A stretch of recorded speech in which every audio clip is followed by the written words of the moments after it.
Olá, olá pessoal. Demorei, mas aqui estou eu de volta. Já faz um tempinho que postei meus últimos vídeos sobre inteligência espiritual e o tempo passa, o tempo voa, muitas mudanças aconteceram e a dança da vida nunca para. Então, bora dançar que a festa da vida tem que continuar. Nós, humanos sapiens, estamos no meio desse grande salão da vida, sempre dançando. Não importa se estamos nos embalos e agitos, ou se estamos paradinhos, sozinhos e isolados, ou acompanhados, bem ou mal acompanhados, porém nunca desconectados nessa festa. Uma dança que não se acaba nem com a morte. Então haja sola de sapato, não é mesmo? Só eu já tenho 57 aninhos nessa dança da vida. E dançar da melhor forma possível para manter os níveis de ansiedade e estresse dentro do padrão confortável, gostosinho, é o preço que pagamos por existir, por colocar os nossos pezinhos no chão desse mundo, dessa vida. E assim, seguimos a cartilha da homeostase da vida, que com toda certeza não é uma cartilha do caminho suave. Na verdade, a vida é uma trilha muito turbulenta, mas também muito cheia de alegria, não? Assim, foi buscando melhores respostas e soluções entre a dor que provoca sofrimentos e o conforto que nos dá um pouco de sossego e paz, é que nós, humanos sapiens, chegamos até aqui e tudo indica que iremos muito longe ainda. Por acaso, trazemos embutido em nossa insuficiência estrutural de humanos um gatilho muito poderoso que nos leva mais longe nessa caminhada existencial, uma emoção básica chamada alegria. Muito bem, sou o João Camolês, psicólogo, e nesse vídeo quero convidá-la a pensar um pouco sobre o papel da alegria em nossa vida. De todas as emoções básicas, escolhi a alegria para dar esse recado. Alegria que, como emoção, nos abastece de energia para maior qualidade de vida e bem-estar. E mais que teoria, quero também trazer dois nomes históricos inspiradores que testemunharam com a própria vida que, apesar dos pesares, é possível sim uma alegria verdadeira e profunda, mesmo diante de situações extremas de desprezo, abandono e tantas outras frustrações que o humano sapiens tem que conviver. Muito bem, muitas descobertas científicas vêm sendo divulgadas pela neurociência sobre esse tema, mas vejamos algumas informações básicas. A alegria é uma emoção básica que nos afeta biologicamente e ajuda a regular nossos hormônios e neurotransmissores da ansiedade e do estresse. E de braços dados com a ocitocina, responde à nossa necessidade de manter-nos conectados com o outro, porque somos coletivos. A alegria certifica ao outro que não sou uma ameaça. Com a minha alegria, estou mostrando ao outro que sou um cara da paz, sou do bem, pode-se achegar que não mordo. E é lógico, espero que o outro se comporte da mesma forma comigo, retribuindo com um sorriso. E o sorriso, mesmo quando amarelo, tímido, discreto, quase invisível como o meu, funciona nessa trama. Funciona muito bem. A alegria, revelada no sorriso e também nos movimentos suaves, leves e harmoniosos do nosso corpo, promove conexões humanas, amizades. Somos ávidos por conexões e necessitamos delas como necessitamos de oxigênio, da alimentação diária, da bebida, da água que bebemos. Conexões humanas são vitais e nos colocam no nível do bem-estar, da vida prazerosa, tão prazerosa que às vezes nos perdemos nela e por ela. Afinal, alegria também vicia. E para nossa salvação, existem gatilhos que colocam a alegria em movimento em nós.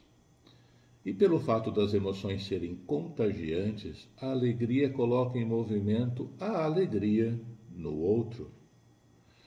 A alegria surge quando presencio ou participo de atos de bondade e compaixão para com os outros, quando proporciono alívio de algum sofrimento em mim mesmo ou no outro, quando participo de uma situação engraçada ou divertida, quando vivencio uma realização minha ou de alguém que me é próximo, querido, querida. A alegria surge quando me sinto conectado, íntegro comigo mesmo, com as outras pessoas, com a natureza. Sentimento de pertencimento me traz alegria. Mas sabemos pelo bom senso, sem muita tagarelice científica, que existe a alegria e alegrias. Alegrias mais profundas, outras mais rasas. Alegrias mais verdadeiras, outras menos verdadeiras. Até mesmo alegrias maldosas que se alimentam do sofrimento do outro. Afinal, nós, sapiens, podemos sentir prazer com o sofrimento alheio. Podemos até nos alegrar no exercício do abuso do poder, da dominação, da destruição dos outros, da natureza. Nos alegramos quando achamos que estamos tirando proveito e benefícios de algumas coisas e das pessoas. Aliás, não podemos esquecer que a dissimulação, ou seja, mentir, falsificar, ludibriar, esconder, também é uma estratégia de conexão humana, ou pelo menos, digamos, uma estratégia inadequada para não se perder a conexão humana. E nós, sapiens, somos muito bons nisso, tão excelentes nisso, que necessitamos de instrumentos sociais para conter a nossa banda larga de animais irracionais e nossa dissimulação. Instrumentos sociais que, infelizmente, também se corrompem, tornando-se falsos, cruéis, injustos, como bem sabemos. Muito bem. E aí temos uma pergunta que nunca se cala. Como ter alegria em situações aversivas, de caos, injustiça, perseguições, abandonos, situações que quebram nossas pernas e nos deixam na lona da vida, que nos levam a questionar se a nossa vida é realmente uma graça ou uma desgraça. Às vezes, até parece que jogamos pedra na cruz, como diz o ditado, não? Bem, sinto dizer, mas não existe uma resposta simples nem soluções em cápsulas. Se você estiver comprando e consumindo cápsulas para esse fim, não se engane. Até ajudará, mas não resolverá. Fácil nunca foi, nem será. Dor e sofrimento sempre estarão nessa pista de dança humana, nesse mundo velho. Mas sabemos muito bem que o ouro é separado das suas impurezas a custo de fogo pesado. E tudo isso tange o humano sapiens a investir pesado em conhecimentos, produções científicas e tecnológicas e correr atrás do prejuízo. Bem, ponto favorável aos sapiens é a sua capacidade de produzir conhecimentos e tecnologias e, mais ainda, transmitir esse seu conhecimento geração após geração. Múltiplas inteligências compõem nossa caixa de ferramentas para consertar os estragos da vida e ir muito além de tudo isso. Mas inteligências são atitudes, convenhamos. Mais que conhecimentos e dados científicos, informações armazenadas no nosso cérebro apenas, é preciso atitudes. Um cérebro se muda com atitudes. As tecnologias são exemplos de atitudes humanas que avançam a passos largos. O século XXI está aí, mostrando isso. Mas tecnologias são apenas instrumentos favoráveis na busca pelo bem-estar e conforto humanos. Porém, mais que conforto, humanos precisam de integridade, paz e alegria de viver. Falando em atitudes, para além de grandes teorias científicas e de confecção de tecnologias, podemos apontar grandes homens e mulheres que tomaram atitudes radicais para que o humano sapiens não perdesse a integridade e a alegria de viver. Homens e mulheres que se tornaram inspiradores de novos paradigmas, nos quais a integridade do espírito humano permanece como foco. Testemunharam com a própria vida os caminhos da empatia, do altruísmo, da compaixão, do amor ao outro, à natureza, à nossa casa comum.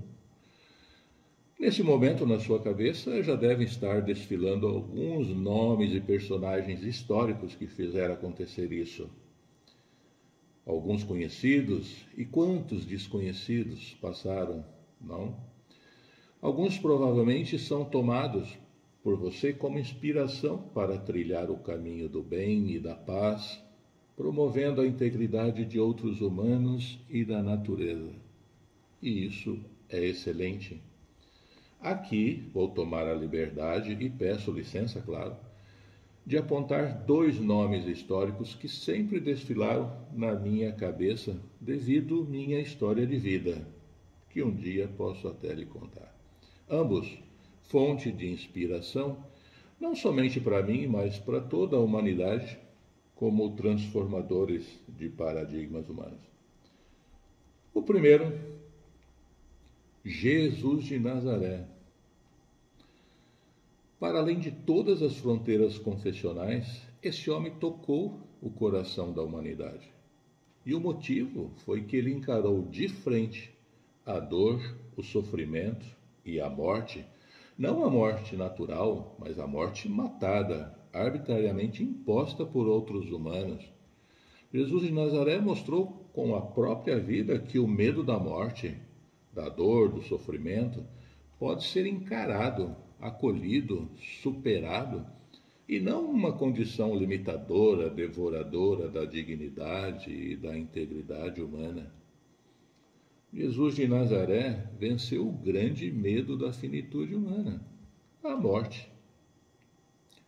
O seu grito de dor, sofrimento, o abandono na cruz, lógico, foi de medo sim, mas muito mais forte foi sua autoconsciência e motivação de enfrentamento, coragem e determinação. O recado de Jesus é que a morte está a serviço da vida e não o contrário. Na morte está a gênese de novas possibilidades de vida, onde nada se perde, tudo se transforma. Não tem espaço para segredo. O desconhecido alimenta o medo e abre espaço para o imaginário, e assim para manipulações e dissimulações e etc.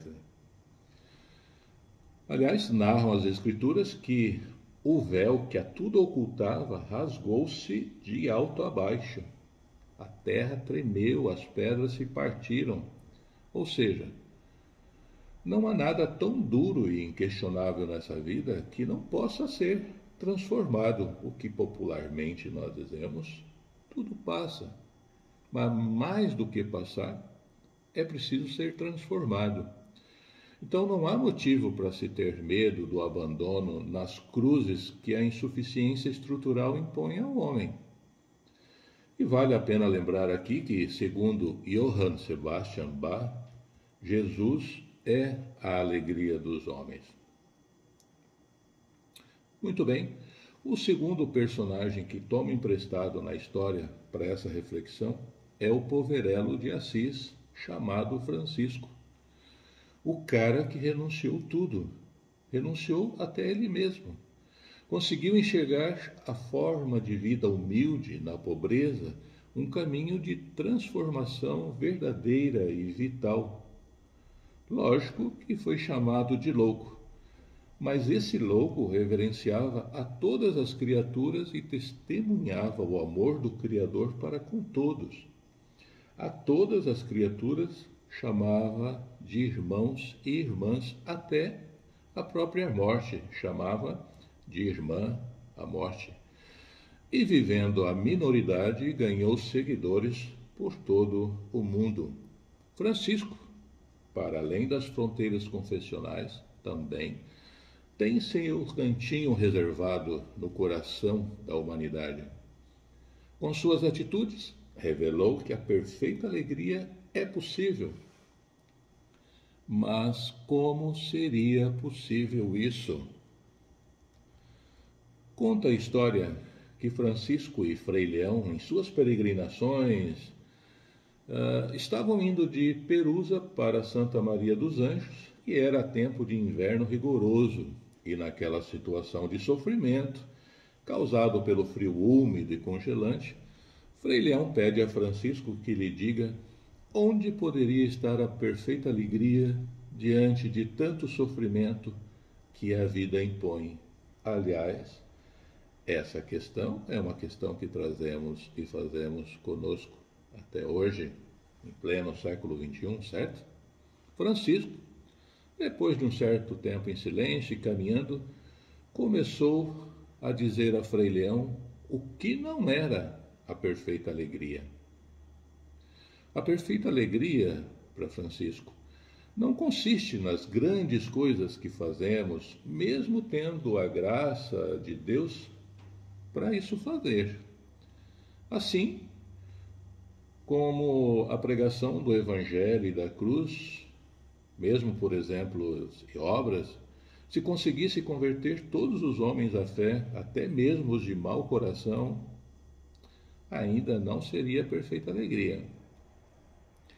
Não era também, para Francisco, o poder de curar a todos, como os cegos, deficientes, físicos, surdos, mudos, de fazer os demônios fugirem só com um olhar e até mesmo ressuscitar os mortos. A perfeita alegria também não era o dom de falar todas as línguas, comunicando-se maravilhosamente e com isso transformando os reinos da terra em reino de paz, nem mesmo ser conhecedor de toda a ciência, de todos os segredos da terra e do mar. Frei Leão, provavelmente já bastante cansado com aquela história toda, mas muito curioso, insiste. Pai Francisco, diga logo então o que é a perfeita alegria. Como Francisco era trovador, vou cantar para vocês a resposta de Francisco, seguindo a canção da autoria do frade franciscano Luiz Carlos Suzin. Afinal, quem canta, seus males espanta, não? Diz assim: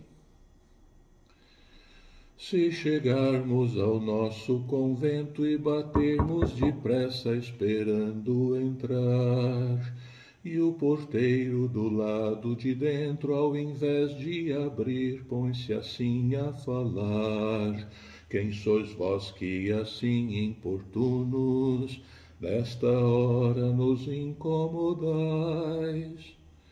Somos nós, teus irmãos Frei Leão e Francisco, que chegam e querem entrar. E Frei Leão, se o porteiro disser que é mentira e que não abrirá, que encontremos um outro lugar em um canto qualquer, E se nós diante da porta fechada, sob a noite e a neve que cai, conservarmos a paz, isto é a perfeita alegria. Mas Francisco não para aí. Mas se nós insistirmos em pranto, que abra, que tenha piedade de nós, pois com fome tão necessitados, na noite não temos consolo e lugar.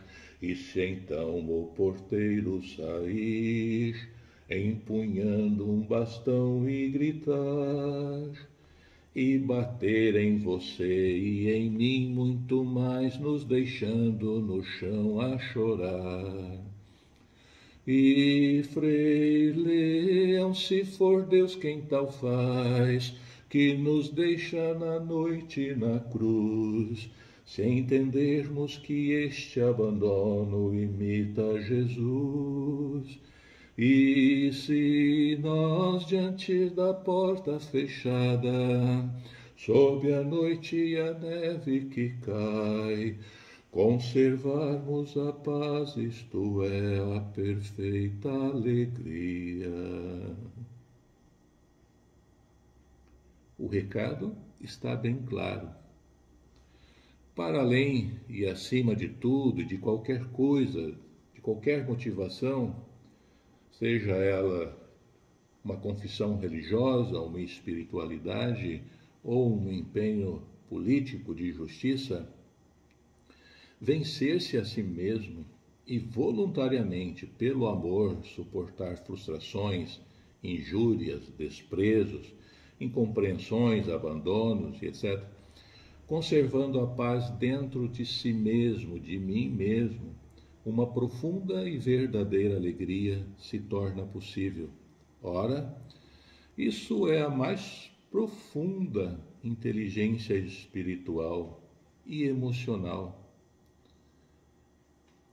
Conservar a paz dentro de si mesmo. Não temos como controlar as nossas emoções, mas temos como administrá-las e fazer diferente com elas e fazer um mundo melhor. Ok?